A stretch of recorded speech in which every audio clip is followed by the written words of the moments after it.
Hello and welcome to KQED Newsroom. I'm Thuy Vu. On our show, efforts to stop human trafficking and teaching engineering through play. But first, the Super Bowl and the city's homeless. Next week, worldwide media will descend on San Francisco to cover the Super Bowl. Activists are planning protests to draw attention to the issue of homelessness. It's long been one of San Francisco's most intractable problems, now highlighted by encampments that seem to be growing. Reporter Monica Lam takes a closer look. It's a daily routine. City crews across San Francisco clean up around homeless encampments. Every day, a ton of trash is swept up, scrubbed away, and hauled off. My friend, is there any other things you would like to get rid of? The city says it doesn't take personal property or force anyone to move. But David Tompkins says when the cameras aren't rolling, things are different. I mean, they've been shoving us around like ping pong balls. Just in general, does anyone come and hassle you? Nobody asks us to move. They tell us to move. They start taking our stuff. I woke up to all these guys throwing my things in the garbage. Tompkins is a carpenter who lost his home several years ago. Now he offers to build homes on wheels for others on the streets. And I'll build one for anyone free. All they got to do is ask me. The city estimates some 3,500 people make their home on the streets. My name is Rebecca Padilla. I'm 34, and I've been out here for about a year. Padilla lives in a tent under the busy 101 freeway. Moved over this way because I had a few friends here. It was better than being by myself. We have our good days and bad days, I guess, just like normal people. Padilla says the others who live on this strip of sidewalk are like her family. It's all pretty hard. I guess the hardest thing is making sure you don't lose yourself and giving up hope. To tell you the truth, when I put up my Christmas tree for everybody, I called it the Tree of Hope. Because what else you got? With the Super Bowl around the corner, Padilla worries life could get harder. That's because we were told that we had to move from the area because of the Super Bowl. The mayor doesn't want all this to be seen by the public eye. In August, Mayor Ed Lee was widely quoted as saying the city's homeless would have to leave the streets before the Super Bowl. So here are the different dorms. Sam Dodge, the mayor's appointee to tackle homelessness, says the mayor's remarks were blown out of proportion. There's no formal city policy or no instructions given to cops to move people for the Super Bowl. The real thing that we're concerned with right now is El Nino and people's health. I'm in the process. The city has about 1,200 shelter beds year-round. For the rainy winter months, they're looking to double that number. I'm standing in front of one of the city's temporary rain shelters. It's inside that building behind me and will be open if the weather is bad enough. But many of the homeless people I talk to complain that shelters are dirty, dangerous, and only a short-term solution. They just let you stay in their shelter for a week or two, and then they throw you back out on the street.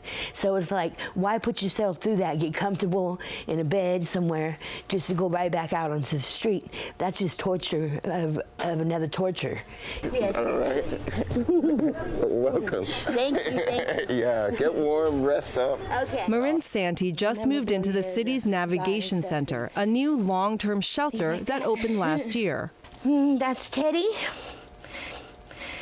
And that's Tedda, and this is Puppy. Unlike other shelters, this center allows homeless people to move in as a group and with their pets, and they can stay as long as it takes to find permanent housing. I'm so glad you're in there, man. Hey, congratulations. Good to see you. At 38 years old, Santi says she's been on the streets since she was 11. In and out of group homes. But I never stayed long because I was always paranoid. I have bad paranoia, schizophrenic. Santi says living on the streets makes it hard to avoid breaking the law. According to the city, last year, police handed out about 2,300 citations a month, or 77 a day, for offenses such as sleeping in the park, blocking a sidewalk, or drinking in public. When the citations pile up, offenders are taken to jail. Santi says she's been jailed 3 times. They've taken my tent, they've put my dog in jail. I have no clothes, no tent. They've taken everything I've owned. Including, Santi says, her medications for HIV. My police colleagues tell me all the time that they want more real solutions. That people need housing, they need a place to go. But housing in the Bay Area is already in short supply. Home prices and apartment rents keep climbing, and building affordable housing can take years. What would it take to end homelessness in San Francisco? Yeah, ending homelessness is a matter of both resources and political will and public support. While homeless encampments now seem to be everywhere, the annual homeless count suggests only a small growth in actual numbers. Some city officials say it's widespread development that's now pushing the homeless into more visible spaces. Over the last 10 years, our homeless count has stayed relatively stable. Now that's a kind of success, but it doesn't feel like success to me, and I know it doesn't feel like success to those experiencing homelessness or citizens of our city. We really need to do better. David Tompkins thinks he knows why the homeless problem persists. So who wants to tackle a problem that's in public office with no fix? But Santi says she is now optimistic about her future. I'm hoping to get into some kind of SRO housing. As for Rebecca Padilla, she has just one wish. Making it out of this, that's for sure. Because I would love to be with my son again. My son's my pride and joy. He's 10 years old. I don't want him to see me out here like this. But he knows.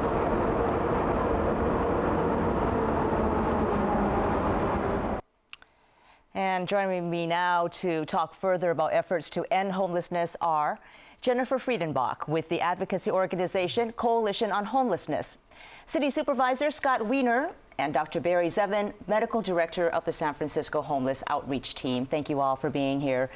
And we just saw from that piece, it's such a difficult dilemma, one that the city has been grappling with for decades. Jennifer, there's been a lot of focus on the Super Bowl. Just want you to address real quickly Sam Dodge, the homeless czar, his statement in the piece saying there have been no instructions to move people out of view for the Super Bowl.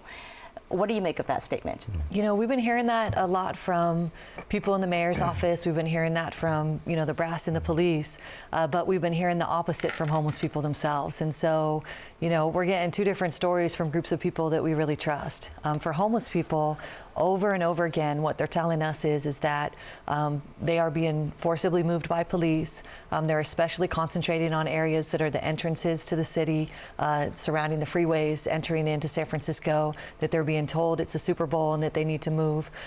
We're hearing that people are being told to move in the middle of rain downpours, and it's really frustrating folks, and they're of course already in a very desperate situation, and you know, we have a weather situation that's making it that much worse.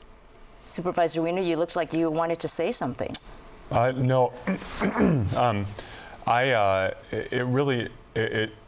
don't think it is about the Super Bowl, and it shouldn't be about the Super Bowl. The Super Bowl is really, this is a 1-week event, and it's about 52 weeks a year, because people in San Francisco, whether you're homeless, whether you're a resident of the city, the current situation isn't acceptable, and we need to address it.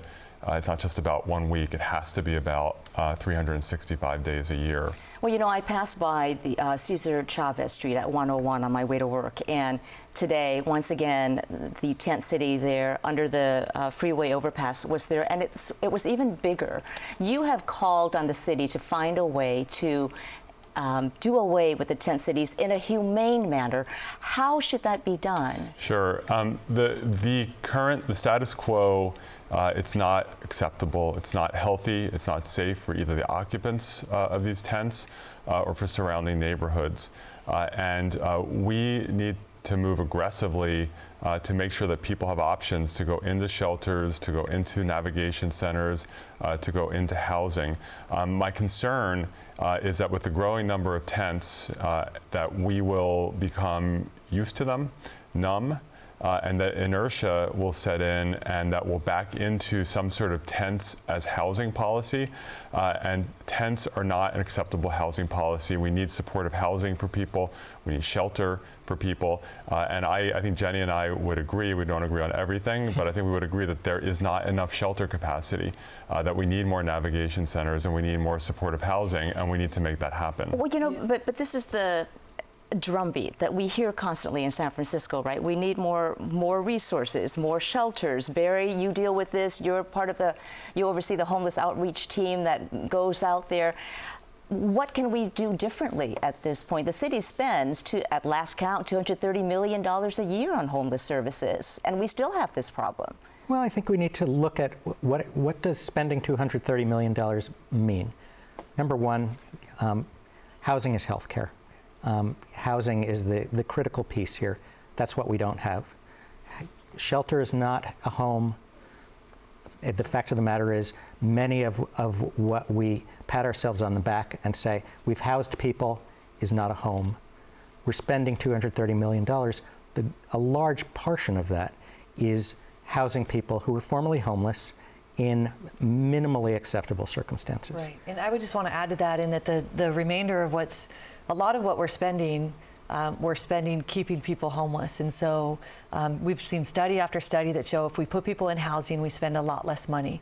What happens, and Dr. Zevin can certainly address this, is that people's health deteriorates really rapidly when they're on the streets, and then we end up accumulating a lot more costs because people get sicker and sicker, and there's other costs associated as well. But by choosing not to house people, we're basically making a decision to spend more money on homelessness, and that's exactly why we're spending so much money on homelessness, is because people are out on the streets and their health care is deteriorating. And I wanted to just kind of go back to Supervisor Wiener's point in that, and I agree with him in terms of the solutions. What we were really concerned about when we saw the letters, he was talking about enforcing a ban on tents. And he did not put forth any viable solutions in terms of, as a member of the Board of Supervisors, you know, and as a policymaker, in terms of putting forward an idea for this is a site, this is where we can get some housing, this is the funding, you know, and doing those kinds of initiatives. It was, you know, look around, do some stuff, but the main focus of the letter, really, from our perspective, was that we want to enforce this tent ban. You know, we're in the middle of Well, I want to give him a chance to respond to that. Yeah, and it's unfortunate. I think that that's really a completely inaccurate description of my letter. And by way of context, the letter was a letter that I sent about a week and a half ago to about 6 city departments saying, what is the plan to reduce the number of tents and to get people into shelter, into housing? How many tents do we have? How many people are in those tents? What are the demographics, backgrounds of this population? What is our current spare shelter capacity, which we know is not enough? And what are we doing, and when will it happen in terms of expanding both shelter capacity, navigation centers, which we know we need a lot more of, and so forth? And let's keep this on track. I think it is incredibly inhumane to let the status quo go on. I'm not advocating that we're going to go in and bulldoze everything away and not give people options. What I am advocating is that we, in connection with expanding all of these housing options, that we also move away from tents. Because what I don't want to happen is we have more shelter capacity, we have more housing, and we still see these tents out there. But we don't have enough. I mean, we don't. We have I one think shelter everybody bed. would agree with that. There's not enough shelters. And I agree with that too. We all agree on that. And Dr. Zevin, tell us a little bit about the characteristics of the homeless population, because I think people are a little confused about who are they, and are they moving in from elsewhere? What have you seen?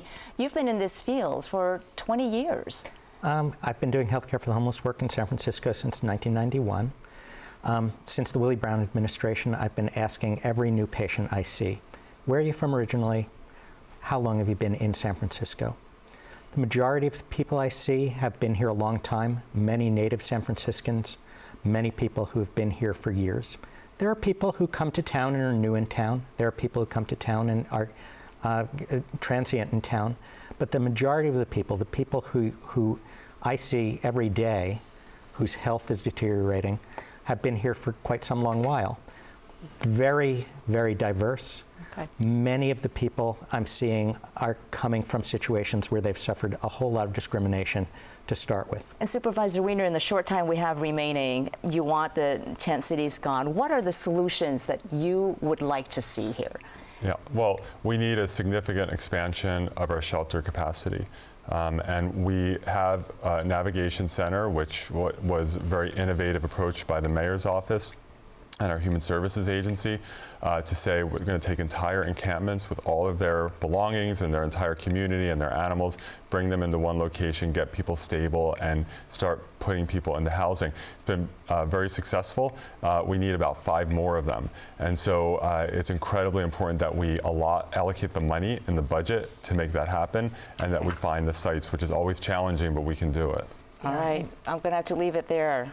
Jennifer, thank you very much. Jennifer Friedbach with the Coalition on Homelessness, Supervisor Scott Weiner, and also Dr. Barry Zevin with the San Francisco Homeless Outreach Team. Thank you.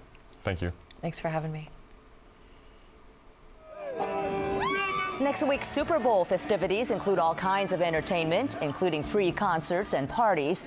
But a shadow economy often accompanies these big events. Law enforcement officials say the Super Bowl is a magnet for human traffickers, with people forced to work as prostitutes and laborers against their will.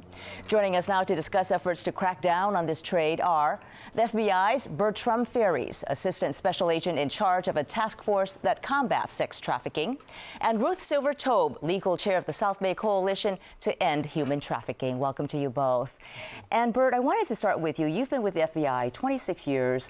What will law enforcement authorities be looking for in trying to spot sex trafficking victims?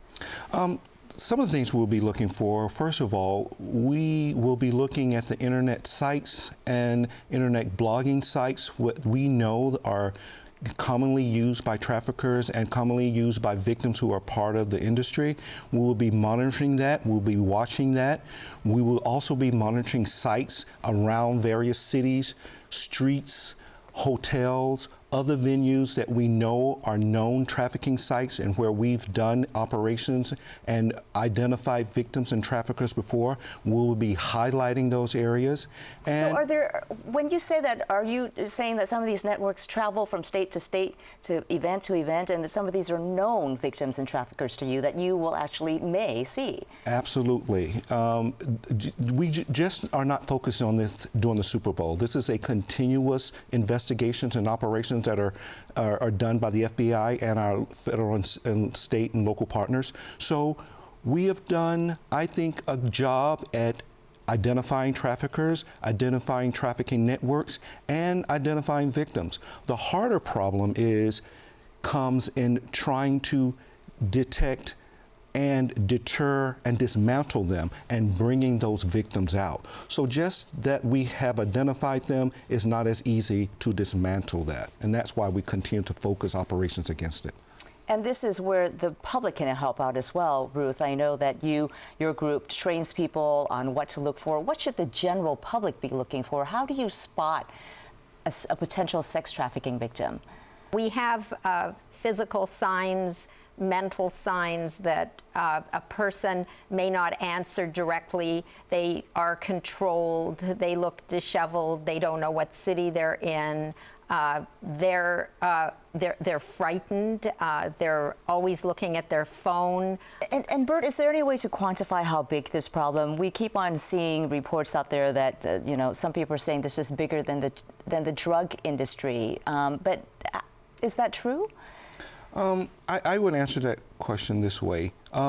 With the drug industry, you have a product that can be consumed. It is a perishable product. The drugs are there, they're used by the individual, although there's a continuous stream of that.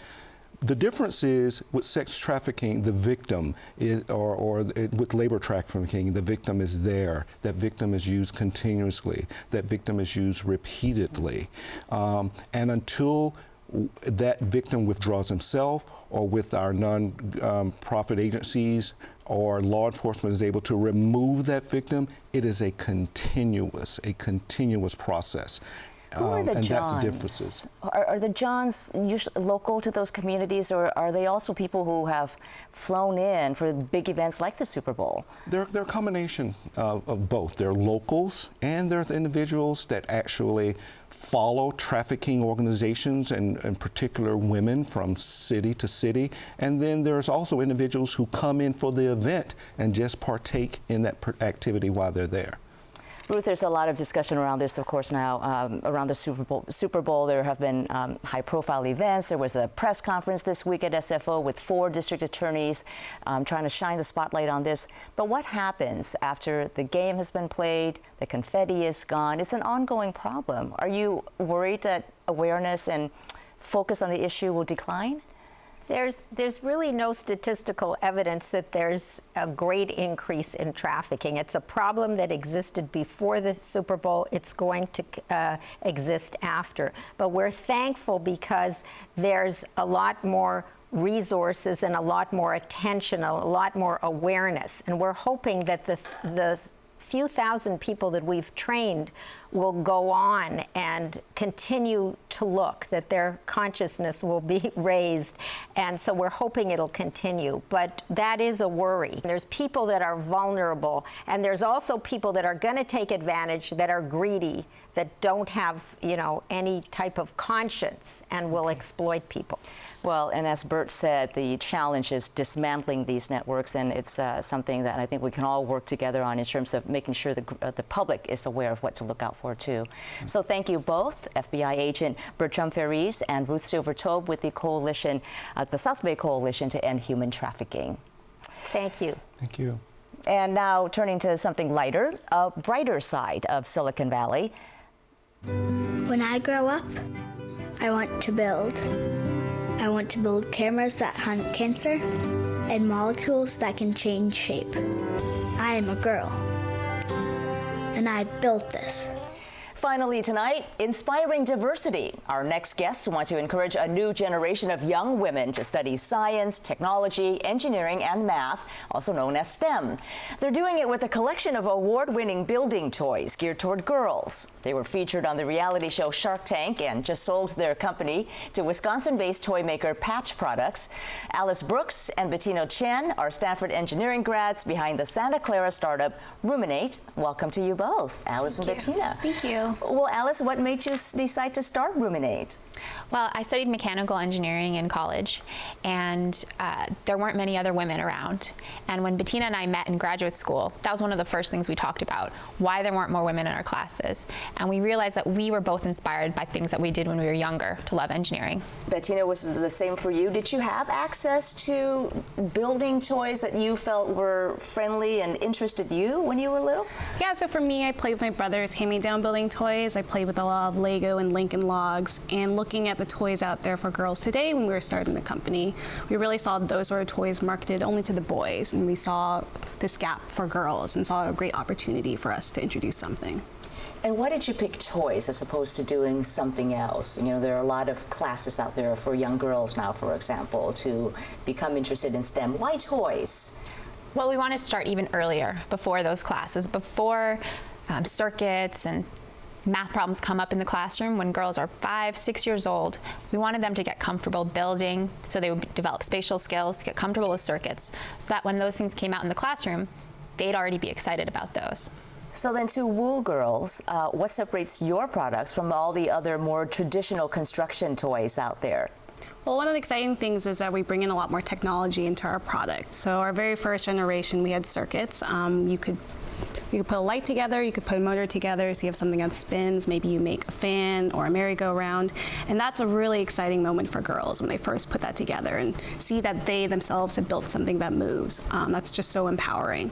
And now this year we introduced a new technology called R-Power, where you can actually control everything from your phone. So it's even more cool things you can do with the circuits, and we can introduce a lot more advanced technology with that as well. Let's see how it works. So we built a house here. We found that a lot of girls already know about dollhouses, so as a hook, we introduce them to the dollhouse, but then they actually design and construct the whole thing. So they build the structure, they design furniture, couches, they could put in stairs, and then they put in circuits to really make it come alive. So you can have your fan, you can put in lights. It's really all about creating their own world. So they're the ones that are in control. And Bettina, how does this work when you're operating it from your smartphone? Yes, we have one set up here. This is our power, and it connects to your phone via Bluetooth, and you can do a lot of different things. You can turn on the lights. You can set the lights to blink if you want. You can turn on the motor, so you can control how fast the motor spins. So if you don't want the animals to fly off, slow it down. You can change the direction of the motor, so you can imagine having an elevator that goes up and back down, or a car that you can drive around. So it really opens up a lot more customization for girls. Do you think girls learn and play differently from boys? Is it important to sort of marry the storytelling with the building components? From our testing, we found that girls were loving playing with any circuits toys that we brought, but they were putting them into their own story. So we wanted to give them the chance to tell their own stories and make them actually real. And by giving them the context of something they've already seen in their other toys, we're not the first influence. So we know they've already played with a lot of other gendered toys, but by doing something they're comfortable with, then we can get them hooked in and playing.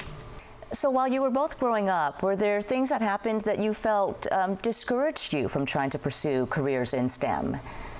Well, in school, in elementary school, middle school, high school, I think there was always that element of, oh, you're the girl that really likes science and math. But when it really hit me was when I was at college at MIT, and I was studying mechanical engineering, and people would say to me, oh, you're not really studying mechanical engineering, or you're not really an MIT student. And that kind of attitude, that's making women question themselves. Did you question yourself when that happened? No, I said there's something wrong with them. And Bettina, were there any discouraging things that happened as you were coming through the school system? One of the biggest things is when I went to Stanford, coming from Caltech, and every time I would meet someone new in grad school, and they'd be like, oh, what are you studying? And I'd be like, electrical engineering. And they kind of give me this weird look and like, kind of like back away, like, oh, maybe I don't want to talk to this girl after all. And it's like, well, it shouldn't be abnormal for a girl to want to do engineering. It should be cool, and it's fun, and it's really exciting, and having that be the norm is going to be really important. Well, thank you both, Alice Brooks and Bettina Chen with Roominate, just 27 years old and already a startup that's sold under your belts. Congratulations to you both. Thank you. Well, that's it for our show tonight. I'm Thuy Vu. Thanks so much for watching. For all of KQED's news coverage, please go to kqednews.org.